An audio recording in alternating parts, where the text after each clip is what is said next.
I love how Guy's drinking a Capri Sun like straight off the back. I don't know if he's watched the other episodes, but listen, I will see your Capri Sun and I will raise you party rings.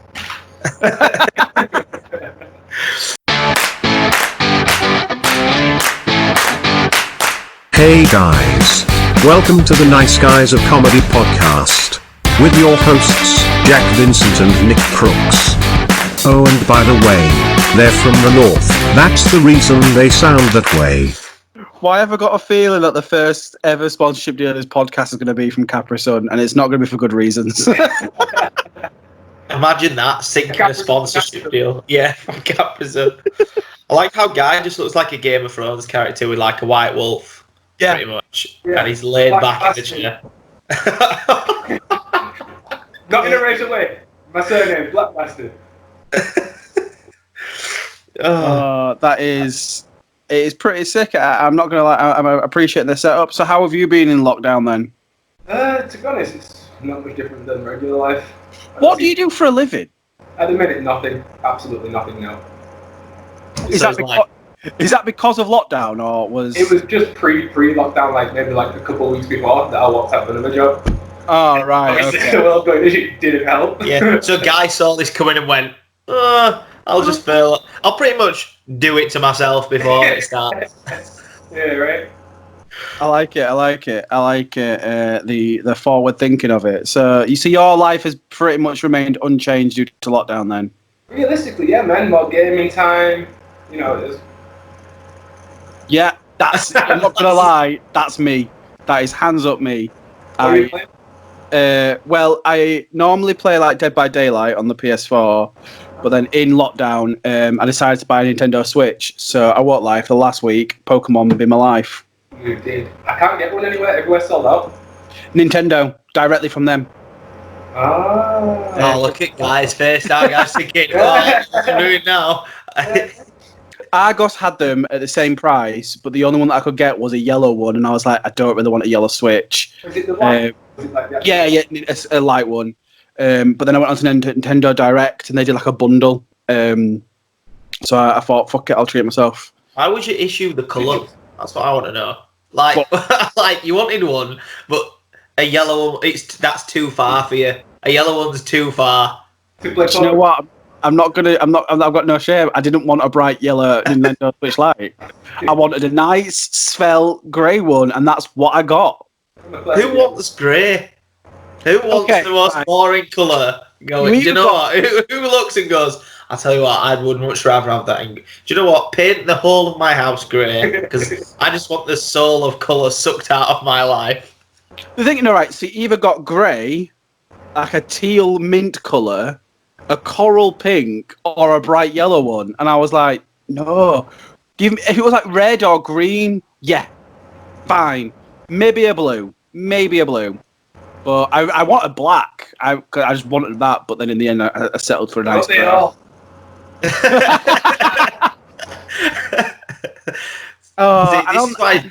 This is why Guy was a good shout for the podcast guest. Because you just know these little golden nuggets of joy are going to go. It's like my comedy career. I pop in like now and again, get like one wedding and I'm out. Yeah, you should do the comedy thing more because you missed on the circuit, man. Yeah, well, that was the big goal. Like before lockdown, like we walked out of them jobs going, right, let's do this fully commit. You know, I won't take any more big hiatuses. I'm gonna be going up every week many times, and then boom, yeah. And then it just pissed on your dreams. Pissed all over my dreams. Pissed all over your dreams. But yeah, man, because we were working on things, because you know, I live with Matt, right? Matt White. So we were working on like this whole black and white comedy thing together. And, you know, we were in talks about, well, this is why we've got the setup. We're going to be doing a podcast, and we were speaking to some venues about running the night and stuff. And there was so much in the life, which just never came to fruition now. Oh, mate, I know that feeling. I literally set up a comedy club as a business. I was at the point of getting a website built, and then Guy decided to fuck right off. Like he wasn't interested in that story. But I'm not going to let him show the disappointment in my face. I'm just going to switch my camera off. Fuck you, Ollie says. Yeah. Yeah, I did the same thing. I set up a comedy club as a business. I got a website bill, and then a pandemic happened, and I was like, "Oh right, okay, fuck, I've got note to do." So I feel, the dog didn't appreciate that either. But no, I feel that completely. But on that, then, Nick, we never do this. We completely messed it up when we had Jim and Jed on. We didn't even mention their names once, other than when we were speaking to them. So for this time, do you actually want to introduce our guest? Well, yeah, I'll introduce our guest. So today, the Nice Guys of Comedy podcast, we are joined by the amazing Guy Black. I need to put like a little clapping thing. Yeah, like a little woo. Well, the software that I've got now is a lot more advanced than what it was before, so hopefully I'll be able to find some, like, at least a round of applause, maybe some cheap hollers. Not cheap chirps and hollers, and yeah. I'll take cheap if it's costing me something, but yeah. Welcome, Guy Black. Welcome. And as well, we had this last week, because it was last week we did it, but I know you've not been at it the whole time, but happy 2-year comedyversary. Yeah. Right. Happy 2-year comedy anniversary to you guys. Yeah, well, yeah. To you guys. Well, that's just to Jack, really, because he's the one that actually stayed from the start to now. Yeah. I had a break, and then Guy had a break, so it's just you, Jack. Thank you. You had a break, and then your second gig was to open for, who was it again? Oops. I'm just going to do this here. John Bishop, yeah. I still remember this, just because I think we've mentioned this a couple of times on the podcast, just for those who are not very aware. So, Nick, it was Hot Water Comedy, wasn't it? Yeah. You went over on their new material night. You had no idea that Mr. Bishop was going to be there. You turned up and he walked in the green room and did a cheeky 5 minutes at the end, didn't he? Yeah. Yeah. I remember at this actual... on this particular day, because you put in our group chat saying you were heading over, does anyone want the spot as well? And I remember sat there going, I don't know if I can really be bothered, but I probably should. And I debated the whole time, and in the end said no. And then in the end, you end up doing it with John Bishop. Sorry, not Kevin Bishop. There's too many Bishops there. But yeah, that's how you got your second amazing gig. And I feel like you're a very visual interpretation of how your comedy career has been going, because you are very lax. Like, literally, no one will hear or see you in months, and then you will rock up at the most random of gigs, and you're like, I forget you exist. Like, where have you been? Yeah, like, I remember I hadn't seen you in ages, and then I saw you at the night at the Santiago in Leeds, and I was like, hello, like, how you been? But yeah, you dip in and out, don't you, quite often? Yeah, it's not intentional. Like, things come up and things happen. It's like most people in this business, everyone goes a bit mental now and again. But this one isn't my fault, so I'm not taking the rap for this time. Yeah, it's the pandemic's fault. Yeah, right? I blame the bats. That's a conspiracy theory, like, for guys, that he set this whole thing in motion just so he could skip out on comedy again. Who created all of this? There'll be some random guy with all his paperwork going, yes, that's exactly what happened. Because screw it all. I just didn't want to do gigs for a couple of weeks. It's now getting a bit out of hand, though. I'd like to jump back on. Can we wind it a little bit? There's only so many times I can tell my name. yeah. So you've got to have the break in between. Have you been working on soon? Not on that note though, but have you like been using this time to write and explore that sort of stuff? For the first few weeks, I took a complete maybe 3-4 weeks, just going just stay away from it for a bit. Let's just take it. Yeah, after a while, you kind of get that itch and you're like, I'm gonna have to start doing something about it. Yeah, I found that because I've been to a couple of these webinars with a couple of these TV comics. Yeah.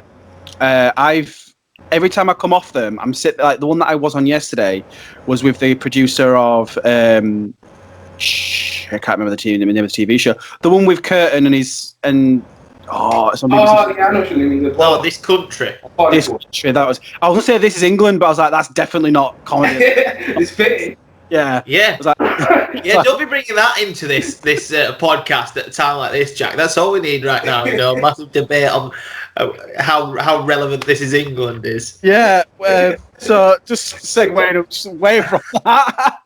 So I did that, but as I came off, I sat there. I was like, I'm gonna write a sitcom. It's gonna be brilliant. It's gonna be absolutely amazing. And then after 5 minutes, I was like, caught my 5th Pokemon of the day. Win.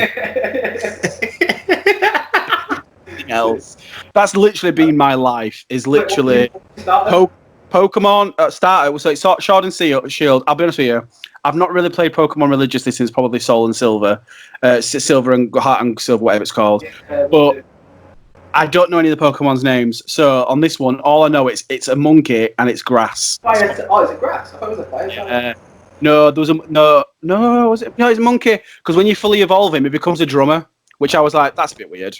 Oh, the monkey you're thinking of is Chimchar, I think, guy. Yes. That was generations ago, this one. So, yeah. I've literally been watching Black Mirror, which is apt for the current climate we're in, and playing Pokemon, and that's been my life. Maybe occasionally I'll go for a walk. That's my lockdown life. The monkey Pokemon, is he got some shit name like Monkey Drum?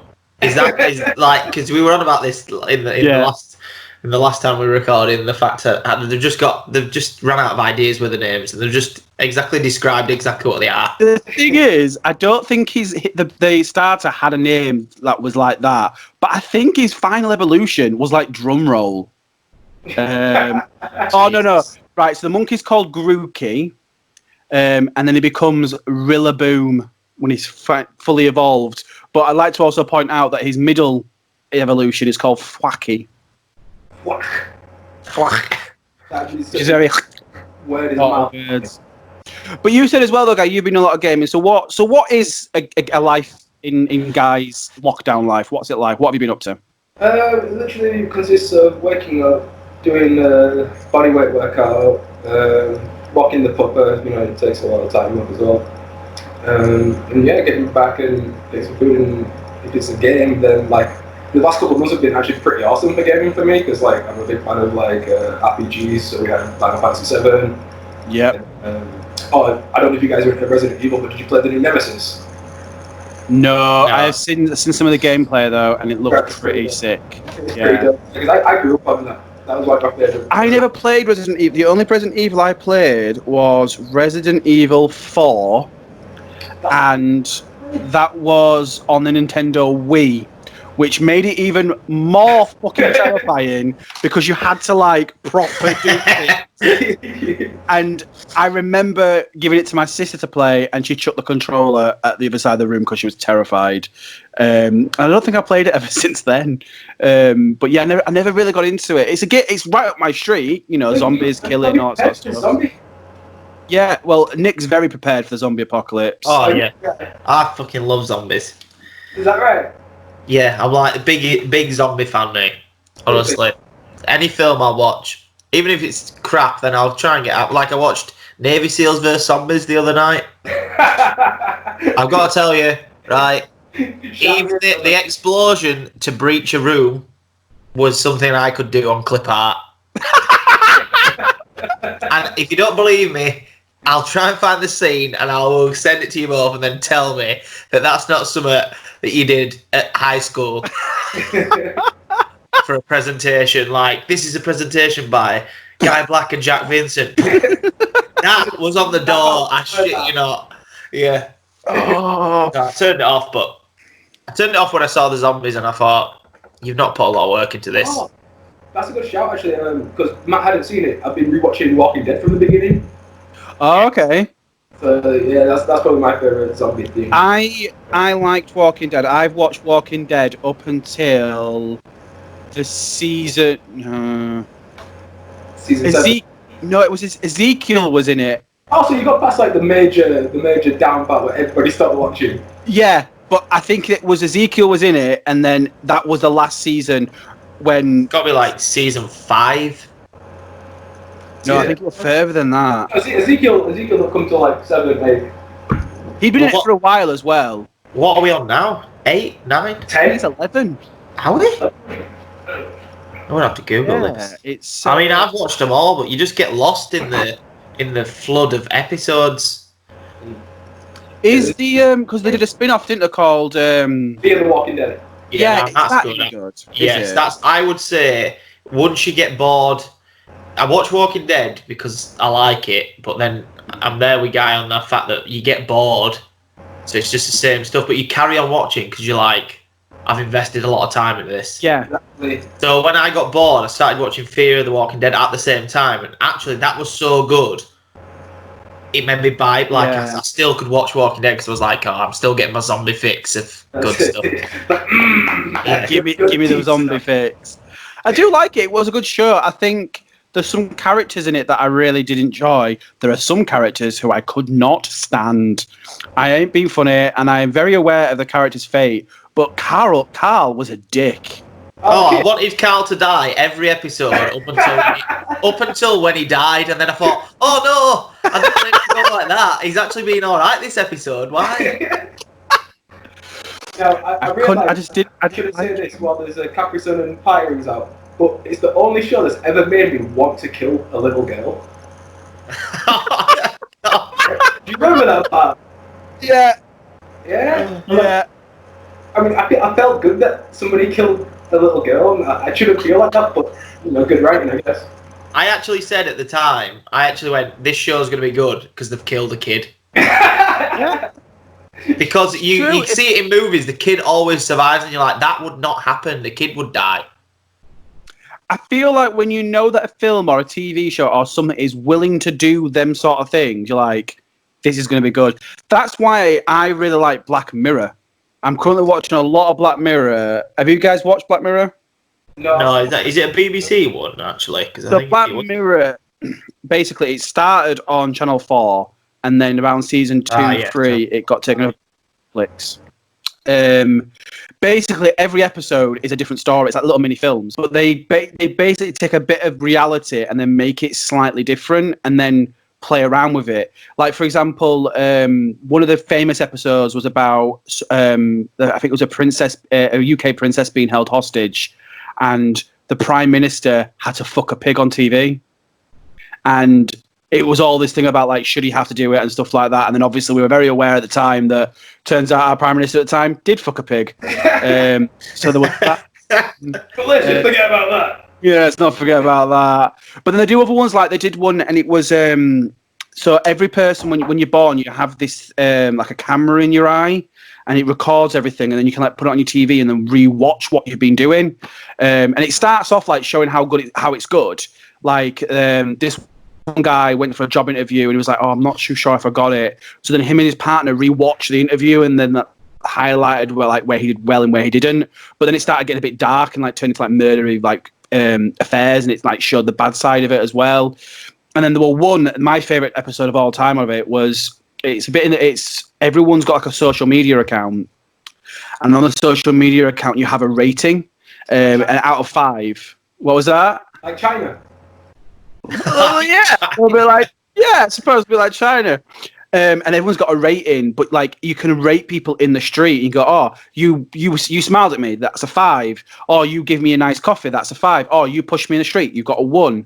And everyone's got a rating, but then these ratings dictate your life. Like you can't rent a certain house if you're below a rating 3, and it all plays into kind of how we're all perceived, and it makes you think.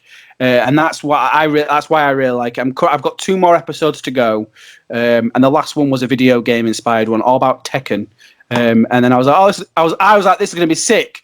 It did not end exactly how I thought a Tekken show would end, but I'm there for it. So I thought you said it was going to be sick, but it had no Tekken in it at all. All I'm going to say is it was Tekken like virtual reality. So like you'd put your headset on and you'd start playing, and then you'd be the fighter.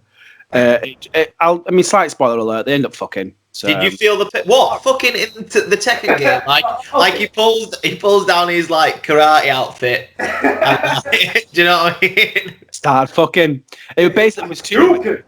The whole thing were like 2 male friends playing, and one played as a girl character, one played as a guy, And then they just started fucking and then got addicted to the fucking. And this guy was like, I really like being a woman getting fucked because it feels weird. And then they were like, do we love each other? And they're like, no, it's just like. And then I was like, what is this? You're supposed to be Falcon from fucking Avengers. This is weird. Also, by the way, I have massively just spoiled that whole episode. So good luck with that, guys. I mean, like, play anytime soon. There's not an image like imagining that is surely not as good as seeing it. You're trying to see that compared to imagining it is probably better than imagining it. Thinking, what the fuck is this? I'm going to watch it now because of your description, just to see how accurate, for one, it is. I've just told you the whole premise, and it is exactly like that. Take away the fucking your friend bit. The actual thing of like virtual reality fighting game looked pretty cool. So I'd play. I mean, yeah, that'd be good. If you could feel like the pain but not die, then yeah. Because I'd love to get shit out of one of my mates just to give them a bit of pain. You know, like you don't want to hurt them in real time, do you? You don't want to bruise them, but just a little shock, like twat. Yeah. Knock them to death. Yeah, I mean, like brother and sister. I'd knock my sister right out. You ever play like that laser tag that gave you a shock if you got hit? Yeah. But that sounds sick. Yeah. See, Nick's sadistic like me. It was awesome. So it's basically like, you know, laser tag straight up. Yeah. It's got like a metal handle so that every time you do get hit, you get like a full-on shock. My mum bought me and my brother a set from like Argos for Christmas one year. It literally would just, but it came with a body pack. So it came with a back and a chest thing, and that shocked. If you got 5 kills or something, that shocked as well. Your hand shocked, everything shocked. You're that sounds so sadistic, and I love it. I mean, clearly they're not allowed to sell it anymore because I've not seen them advertised. Like, you know, Nerf haven't brought one out. Do you know what I mean? Oh, I love laser tag. I absolutely, hands down, it's one of them things that I love and I don't get to do enough. Is laser tag. I think they're fucking sick. I think this is the funniest story I have about laser tag. I went to the one in Leeds, I think it was, and my granddad came because it was for like my brother's birthday. For some reason, my granddad came to make up numbers, and he got told off for laying on the floor. He laid on the floor at the top of some stairs and was like, "I'm just going to kill everyone coming up." And it was just like, it's a game. You're taking this far too seriously. My mate, he's getting flashbacks. He's going, no, I was ready for this. That's the thing, though. He wasn't even in, like, he's not that old that he was in the war, but I was like, why are you taking this so seriously? I'm with your granddad. So I remember we used to go on a family holiday every year, and we once went to Cleethorpes, and Cleethorpes had this laser tag, but it was set in like a wacky warehouse. So it had ball pools, it had like soft play, so like literally you could jump about and everything like that. And I remember, and I don't think he's listening, but if my cousin Gareth is listening, you're a fucking cunt, right? So because I strong, straight away strong. So you hear what he did to me, right? So at the time I was the youngest cousin and I got put on their team, and because I was the youngest I was the smallest. You know them things where it's like a zigzag and you can kind of like you crawl up one and then you crawl over the other one and like get from one level to another.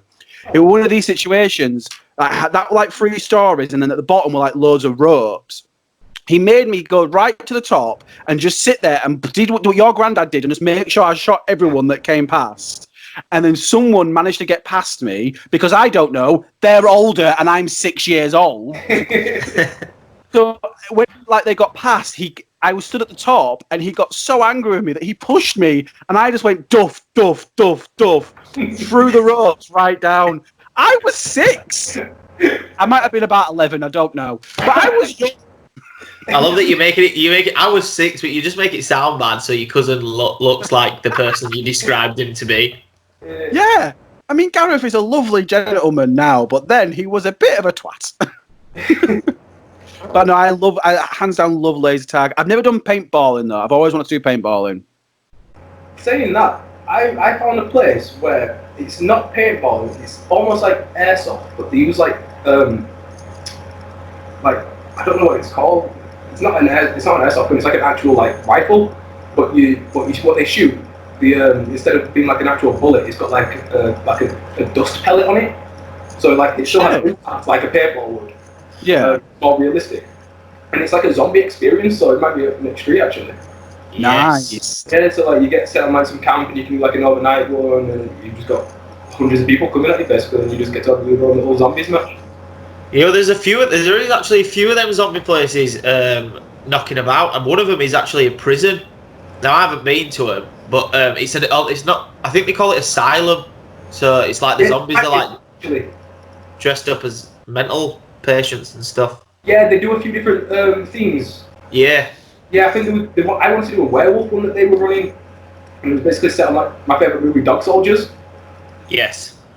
You know Classic. it? Nice. Jack. Jack. Jack. I love it. No. So We're not going to delve into Jack's film. But yeah, Never even heard of it. It's a film for film. It's budget as fuck, but it's awesome. Get it watched, Jack. It's good. I'm googling it as we speak. He's like the commander of like the squad. It's really good. I mean, that's something up my like anything I say paranormal. It's not really paranormal, but like, you know, like weird creatures is right up my street. I love all. So, are you a big fan of Sharktopus then? What? Have you never seen the film Sharktopus? No, this is gonna be some shit like Sharknado thing in it. Yeah, exactly. Right. It's basically one of them films. It's half shark, so it's got the head of a shark, but the body is an octopus. So it's a shark, but it can come onto land and then like kill everyone. Oh my god, it is one of but there's already a problem there. You what? What guys? There's even Tara Reid is in it as well, yeah. Yeah. No, but Eric Roberts is. Yeah. But the issue with that is an octopus can't live on land. No, it doesn't come on land and stay on land. It just comes on for a little bit, does its eating, its chomping, and then goes back into the water. So someone really thought about this film, didn't they? You know, they really. You might as well give him man legs. You might as well call him Shark Man. I'd like to point out that this was the same film company that did a film that was Ghost Shark. So it was the ghost of a shark, and it would appear anytime that water would appear. So it'd appear in the bath and then kill people. Wow. And do you know what I want to know? That meeting when they sat around the table and they went, this guy stood at the end and he had like a little A3 board and he went, I've got this idea for you. Go Shark. Right? And the guys went, say no more. Here's a load of money. Make it. Son of a bitch, I'm in. Yeah, exactly that. Yeah. Exactly that. And people watched it and went, do you know what? It's a shit film, but we enjoy watching it. It is. It's these shit films. I mean, have you not heard of the Velocipasta? Yes, I have heard of that. Is it on Netflix or have I seen it? I think it's on Amazon or something. And it's basically a pastor so an actual Christian pastor gets like cursed, and he can turn into a velociraptor. Oh my god! Why did he? Right. I get that, but why don't you just call him like a were-raptor? It should be called the were-raptor of Christ. Were-raptor of Christ. You know what I mean? Be a bit more inventive with a name. I think at first, in the first draft, he was definitely a builder. And then someone went, Velociraptor? Pastor? Did he have like some sort of like mental break when he had to realise that dinosaurs were real at that point? I actually haven't seen it yet, but it's one of them that I think I just need to see it because I need to see how bad it is and see its clip art explosion scenes. One of the scenes is definitely that he turns into a raptor when someone doesn't put like a couple of dollars in the collection basket. And he's like, Mary, you're getting followed home. I'm going to eat this shit out of you. You know, and not in a good way. Not in a good way. Do you know what? The thing is, you said it, and I bet there is. I bet that is a scene. Watch it for me because I ain't got the patience for that. You said you like weird creatures. I do, but I'm working at the minute, me. So my time when I get home from work is precious, and spending it on raptor pasta is not up there for me. I'm sorry. As opposed to the Rasta pasta. Nick's like, I would do. It's like Rasta Mouse's Christian friend. Yeah. I won't even lie, I love Rasta Mouse. Rasta Mouse is brilliant. I won a Rasta Mouse on a claw machine. Oh, bro, I didn't even win it. I should have bought it. Did you? No shame. I just won it and was so happy that I won a decent toy from a claw machine. Because in the shop up the road, they were like 15 quid. I was like, this cost me 50p. I am a winner today. I am a winner. Okay, here's the question though. Did your kid want it? Have you given it to your kid or have you kept it? Oh, no, the kids wanted it. This wasn't when I had the kids, but we had we had younger children with us, and they were like, "Oh, yeah, you want that for me?" No, I win. The winnings of the claw machine are for me, unless they're a shit prize. You basically did not give the child's toy to the child. If I'm winning a soft Iron Man out of a grabber machine, then it's mine. I'm sorry. You know, I don't care if I've got a 5-year-old who's the biggest Marvel fan in the world. That's yours. And I won it. You know. There's nothing better than something you've won. That's true, yeah. Yeah. Even if you earn something, you're like, oh, yeah, I did work hard for it. But when you win it and it's surprising, you're like, oh, I won! Yeah. Actually, I'll take it back. I agree. I think nothing better than winning. That was the Nice Guys of Comedy podcast with Jack Vincent and Nick Crooks, recording from their own home and heavily fucking edited. Follow them at I am Jack the and at Nick Crooks Comedy. Why don't ya? #NiceGuys.